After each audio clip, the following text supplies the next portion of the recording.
Parang ganun siya ng course.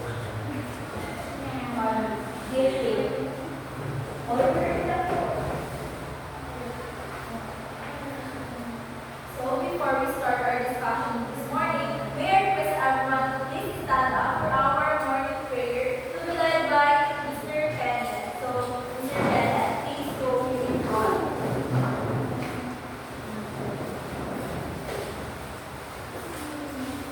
In the name of the Father, and the Son, and the Holy Spirit. Amen. I believe in God, the Father Almighty, maker of heaven and earth. I believe in Jesus Christ, his only Son, our Lord.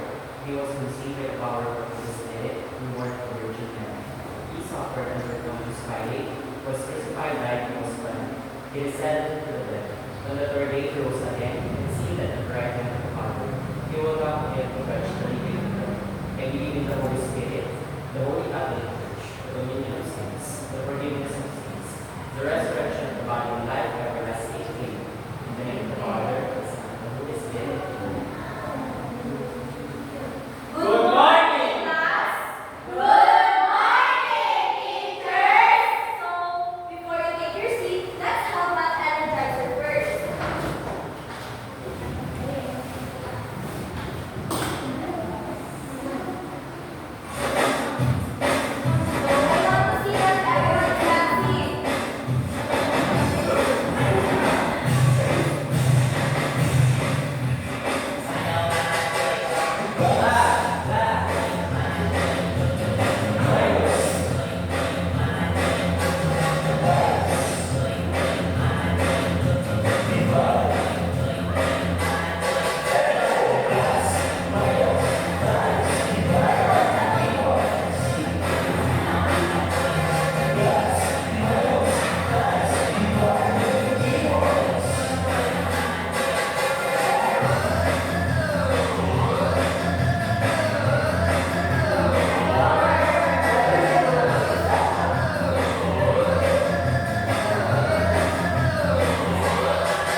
for that, please read our mechanics.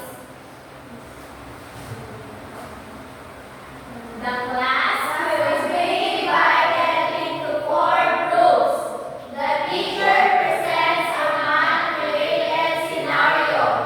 Each group has a thumbs up card and a thumbs down card. They will decide as a group whether the scenario reflects a positive or negative action.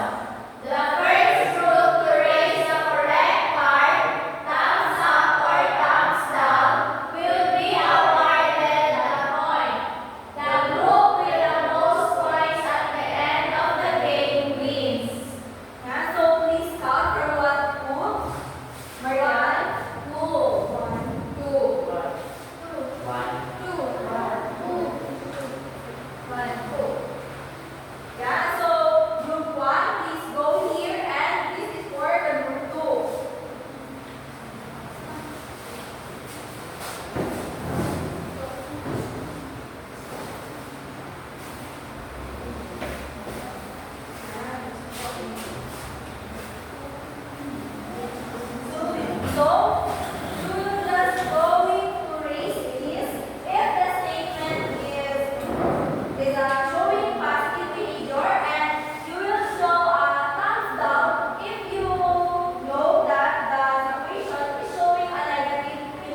think the connections of our lesson are in our topic that when you say values is how you solve the solution. So you will think critically when you face in a different difficulties when it comes in managing money, budgeting, and especially in financial planning. Yes, very good. So I have here a little token, and this serves as 2 points each. So in the end of our discussion, we have an assessment, and you're going to add your received token. So here you go, Miss Mayel and Mr. Kenneth. So our topic for today is all about values integration. So, values integration. So, please read our objectives.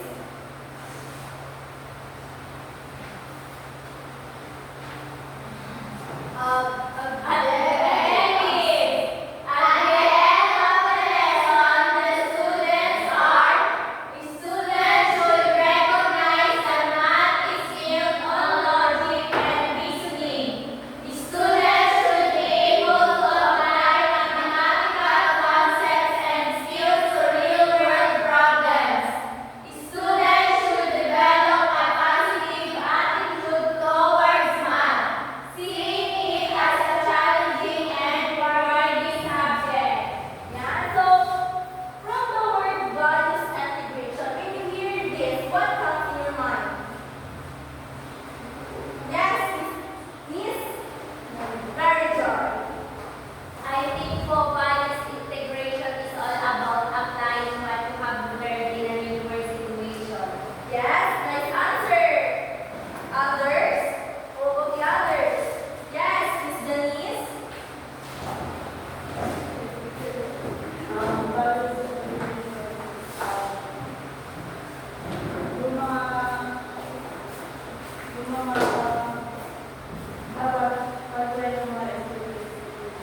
Yes, nice answer.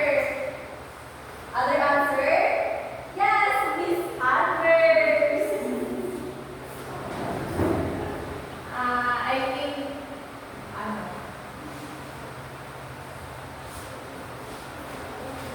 Yung pagiging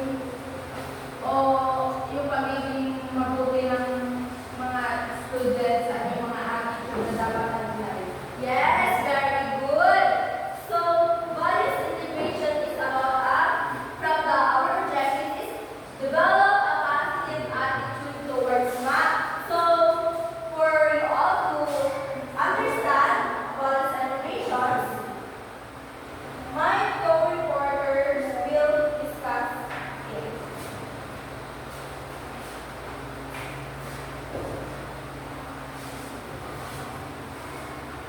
Okay, let's use it.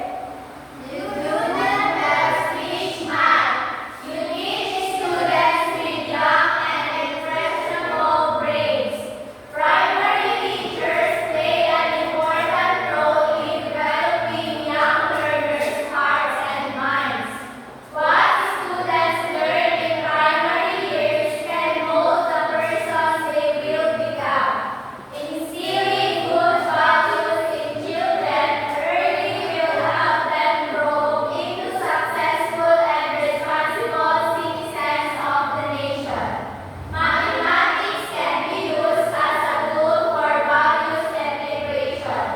Values such as honesty, patience, and resilience in facing failures are some of the many values that can be developed through mathematics.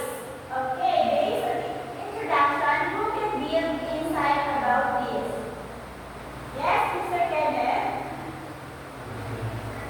I think based on the introduction, it means that you do not just teach mathematics in children. So when we say, as we can see that there are children that they're in one classroom, there are slow learners and there are fast learners. But as a teacher, you can also teach them with your good hearts, with soft hearts. So by possessing this kind of qualities, it can help them to mold and mold their minds in such a way, honesty, patience, and resilience when they are facing a failure, so they can move into another step of their life to make them successful. Okay, let's give 5 claps for Kenneth. This passage means that teaching mathematics isn't about teaching numbers or equations. It is about teaching children who are still developing their values and personalities. And also, primary teachers have a big impact on how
Okay, everyone, please read. Dr. Benjamin Bloom classified three domains of educational learning: cognitive, affective, and psychomotor. In the formal classroom setup, the bulk of the teacher lesson planning focuses on the cognitive and psychomotor aspects of the teaching learning process. The third domain, which is the affective domain, is often overlooked. The affective domain includes the manner in which we deal with things emotionally, such as feelings, values, appreciation, motivations, and attitudes. Okay, class, what are the three domains? The cognitive, affective, and psychomotor. Okay, Dr. Benjamin Bloom classified as that the three domain, cognitive, affective, and psychomotor is in the formal classroom setup. And affective domain is overlooked. Nakakalimutan na ng teacher na mag-focus sa affective na dapat ito ay mag-focus sila dahil mahalaga ito. Dahil affective ay nakatuon sa values and values and sa mga experience ng bata. In the traditional classroom, the teacher is focused on psychomotor and cognitive. Hindi na nila masyadong sasama yung affective domain kasi nga nakakalimutan na nila at nakafocus sila sa psychomotor and sa cognitive.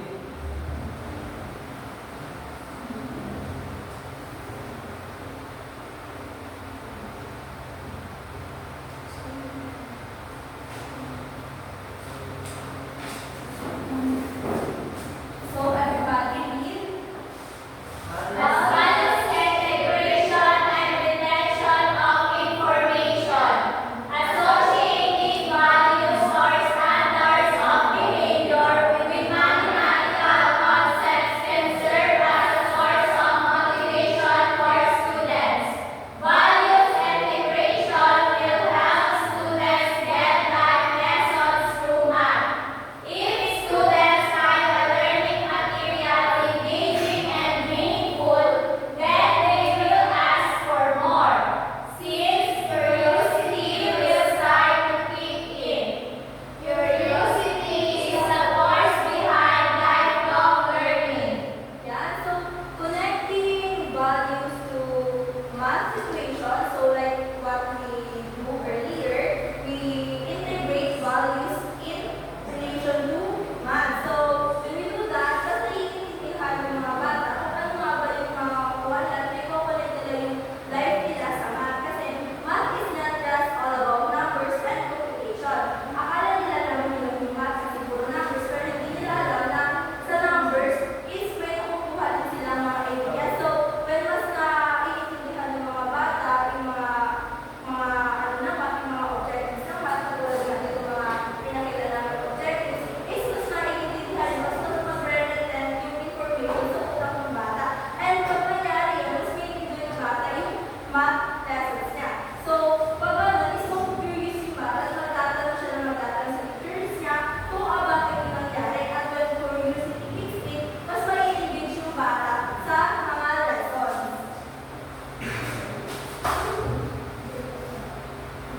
So, experience. The volume part can be done before closing the lesson. So, listed below are the fundamental concepts, vis-a-vis the sample questions and or moral questions, or the lessons that you might want the learners to reflect on.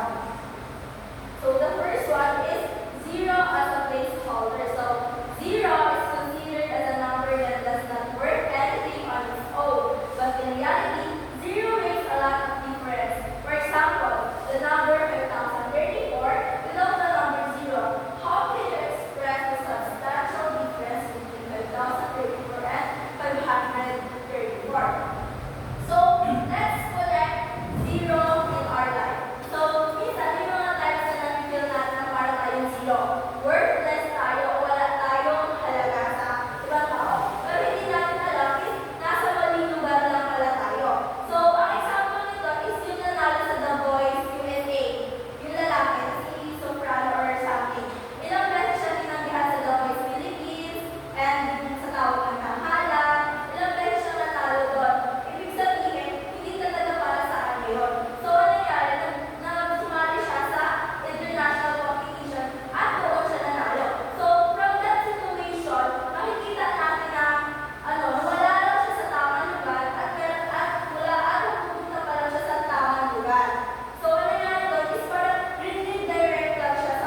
what those tools are for spending my time with my friends, my co-BBM students with love. Yes, very nice answer. Thank you for sharing your past experience. How about you, Miss Mary Joy? What is your past experience and how you grow as a student? Past experiences, siguro ano po, um, tanggalin yung mga taong hindi naman nakakabuti tapos ginawa mo naman yung best mo para sa kanila pero ang tingin nila sa'yo masama ka pa rin.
they are guided by the rules. Correct? Ang rules ay important kasi ito ay nagiging masihan ng step by step upang i-guide tayo sa ating gagawin. And next, what aspect of obeying rules did you find quite challenging in the past? Mariel?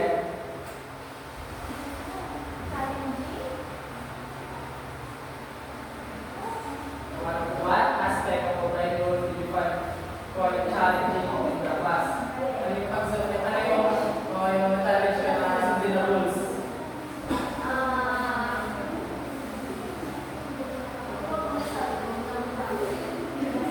Ikaw kaya anong rules ikaw na challenge na sundin? Wag mo.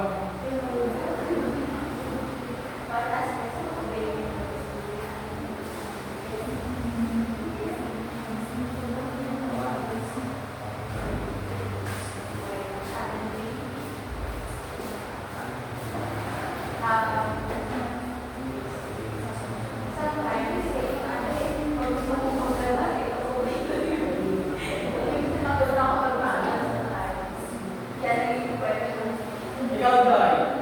Ako po, one aspect, siguro po yung lagi ko pinag-obey ay aalis ng umaga sa bahay, uuwi ng madaling araw sa gabi, kaya napapaglahan po ako ng tempo.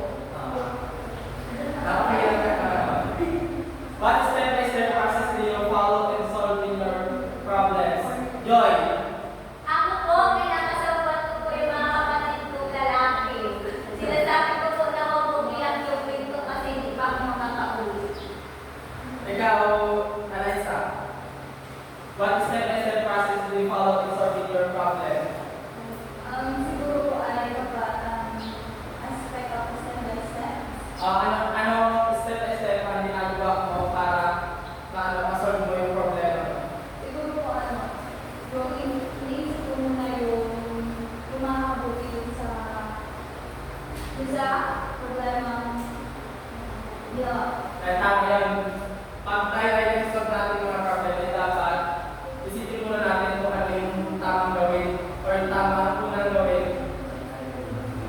Next.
addition and subtraction of fraction.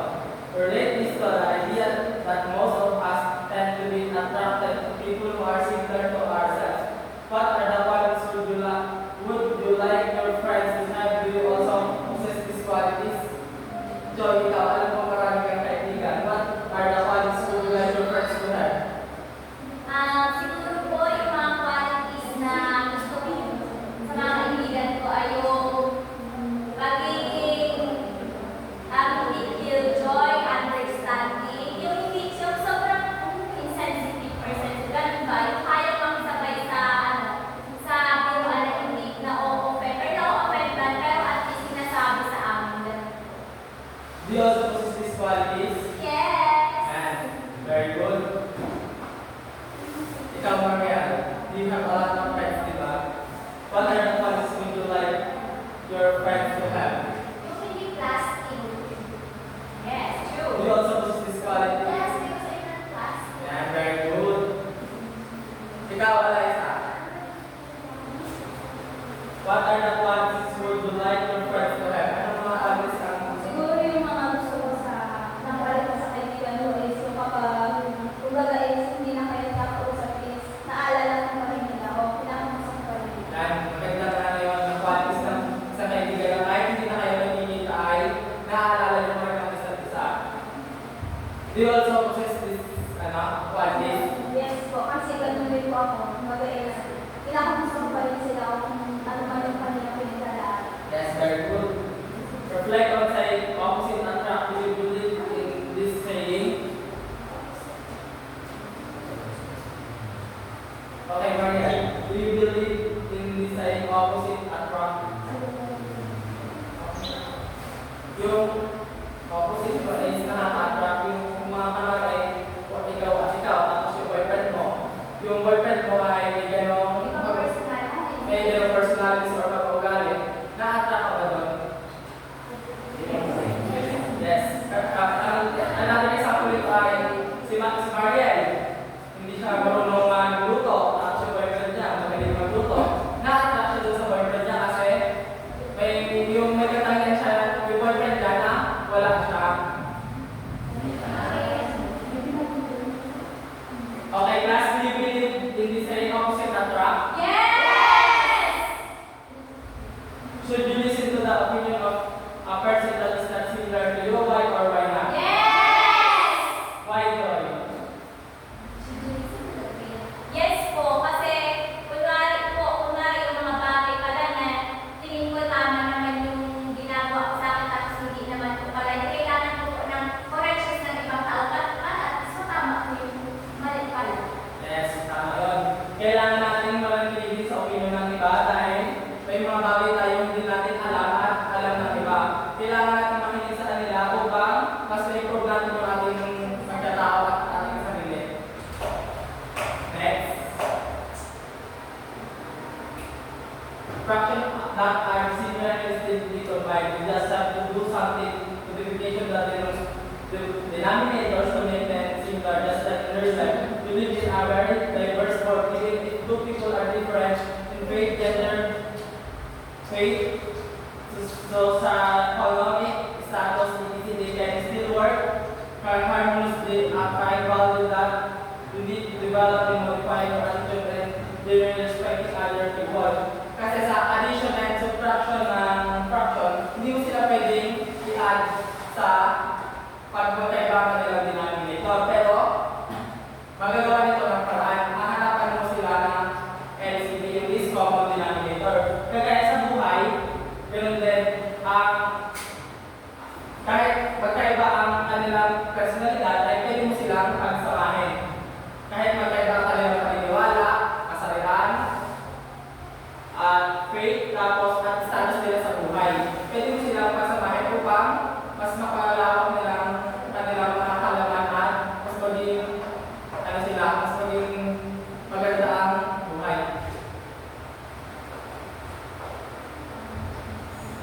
Geometry, triangles. Write this lesson to regularly of triangles. Other polygons can easily differ if you make a rectangle or square from metal wires with hammer at the corners. You will find that it does not stay in that orientation. Kasi makapansin niyo diba, yung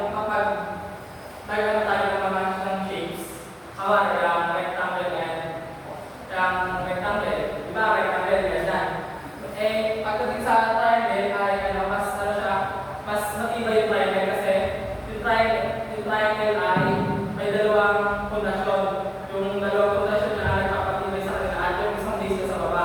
Kagaya sa buhay, dapat may mga pundasyon tayo na nagpapatibay sa ating buhay. Mga pundasyon na nagbibigay lakas upang hindi mawasak ang ating kung saan ang buhay ay para i-relate natin sa triangle. Kapag may base ka, tapos may dalawa kang nakapundasyon na base, mas mapapaganda ang buhay at hindi agad ito masisira.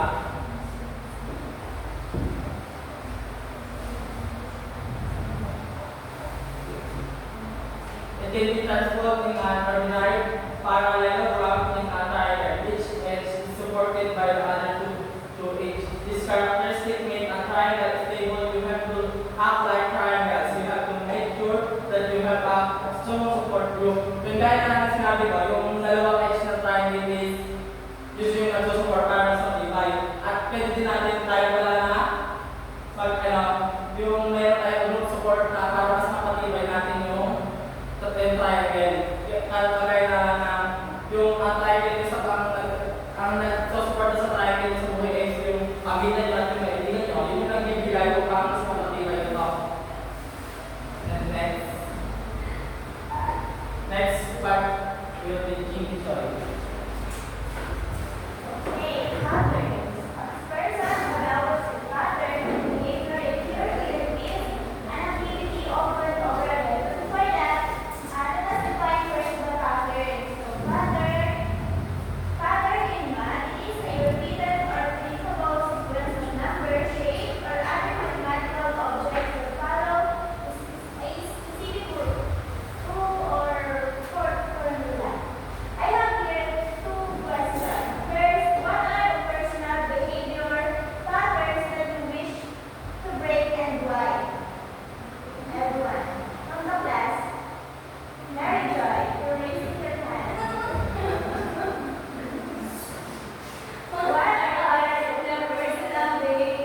sila yung tao na kahit iwan ka ng lahat, sila yung tao na hindi ka iiwan hanggang the end. Naniniwala ako na sabihan na, sila yung treasure na hindi mawawala sa atin kahit iwan tayo ng lahat.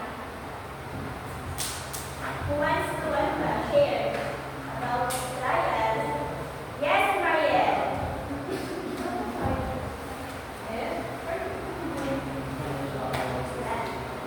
How about you, Mary Joy?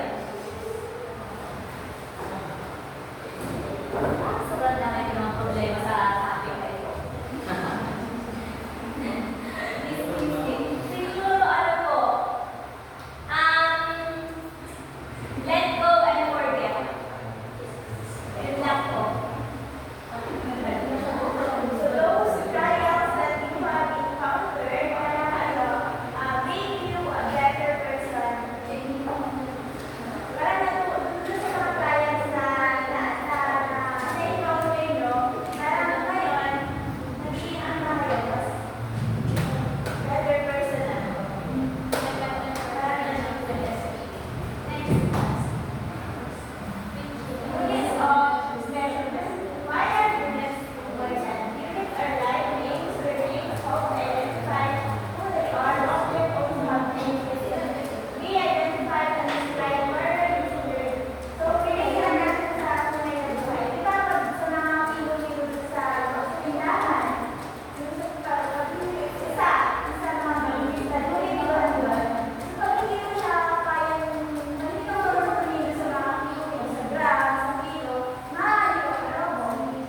Kaya dapat mag-alala talaga yung measurement para maipasan yung gano'ng pangyayari. Ano po ba yung naloko na kayo? Yes. Okay, that's all.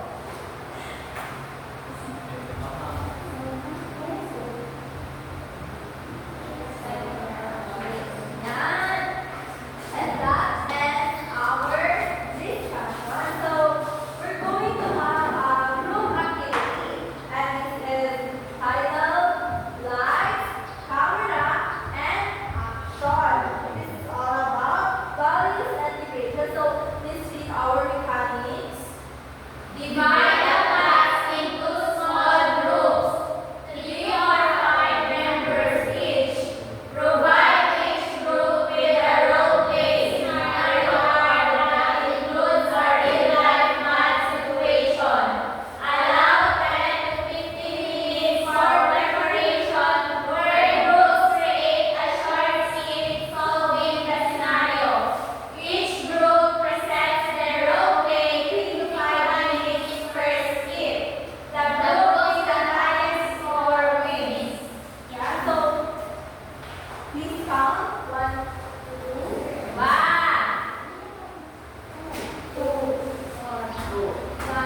2, 1, 2, 1.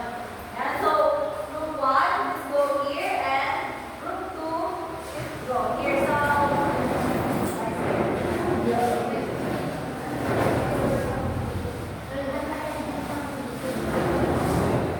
So one representative per group is go here.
Ulit, ulit.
Yes.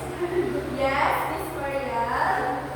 Policy integration is reintegrate values in mathematics. Yes, very nice. Another answer. Yes, Mr. Kenneth. The values integration is when a teachers teach students to he or she should possess qualities that is patience and or positive when we shape students. Yes, very good. So from your answers, it seems that you all understand our discussion this morning. So now, please get one more sheet of paper and answer these questions.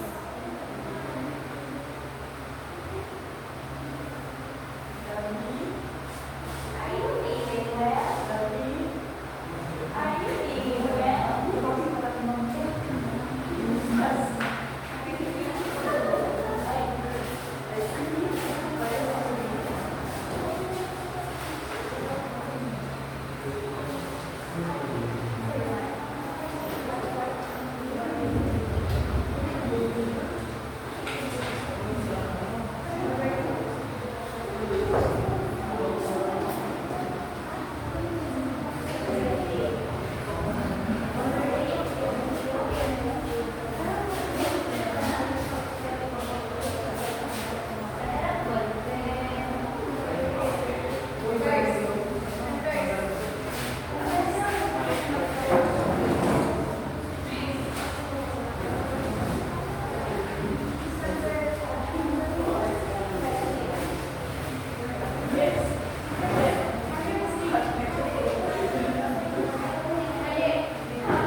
Please don't cheat, don't cheat.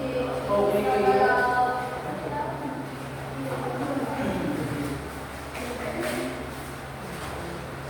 Okay, this is going to be my part.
Exchange papers with your seatmates.